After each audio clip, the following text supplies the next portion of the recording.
Isaac Hadjar has been widely reported as stepping up to the Red Bull seat for 2026, and I feel like, despite it being termed as a poison chalice, etc., etc., this could be the perfect time for Hadjar to be moving up to the senior team. As it's been widely known, ever since really Daniel Ricciardo left Red Bull at the end of 2018, the second Red Bull seat next to Max Verstappen has been a bit of a poison chalice, whether it being Pierre Gasly, Alex Albon, Yuki Tsunoda now, Sergio Perez, etc., etc. All drivers really that have struggled there. Liam Lawson, of course, only lasting 2 races. I think next year could really buck the trend of that, and there's several reasons I think. Now, obviously, starting off with the fact that it's new cars. Surely these cars, they're totally suited to Max Verstappen's driving. He likes the front end, etc., etc. I think Red Bull, obviously they will look to build their 26 cars to the strengths of Max Verstappen. Will they be quite to the same level where they're only going to have one driver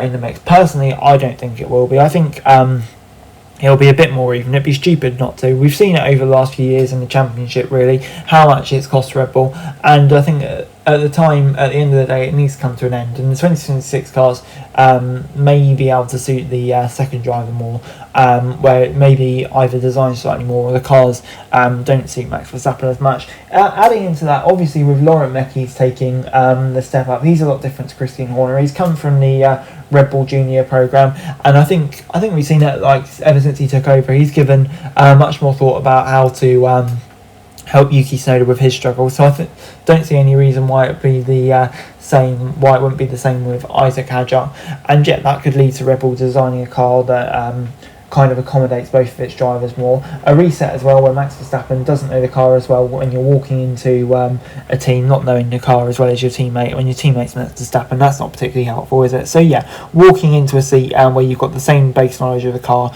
and can help develop it in your direction as well as Max's will be useful. And I think Laurent Mekies taking over from Christian Horner will be a key help. And in addition to this, you've got the interesting question of 2026 and Max Verstappen's future at Red Bull. Is by no means guaranteed Verstappen will be a Red Bull driver in 2027, so will he have his eyes all on the prize? Red Bull may not be as competitive next year, with Ford making a bow and with Red Bull trained as a first-time engine manufacturer. You'd expect this to take a bit of time to get promoted and up and running, and I'd be very surprised if Red Bull were in championship mix next year, even with a driver of Max Verstappen's quality. So that could lead to one or two things: a bit less pressure for Isaac Hadjar to perform right off the bat, and maybe going up against a demotivated Verstappen who wants out of there, may not be quite at his best, and at the same time Red Bull will be wanting stability, so even if he does struggle, they may well be happy to keep him on if Max Verstappen does decide he wants to lead the team. So yeah, there's several reasons there why I think this could be the perfect time, if there is one, to step up and be Max Verstappen's teammate. Hey guys, that's it for this video. Thanks very much for watching. Remember to like, share and subscribe. Follow us on our socials, link in the description below for daily F1 news, meme and content.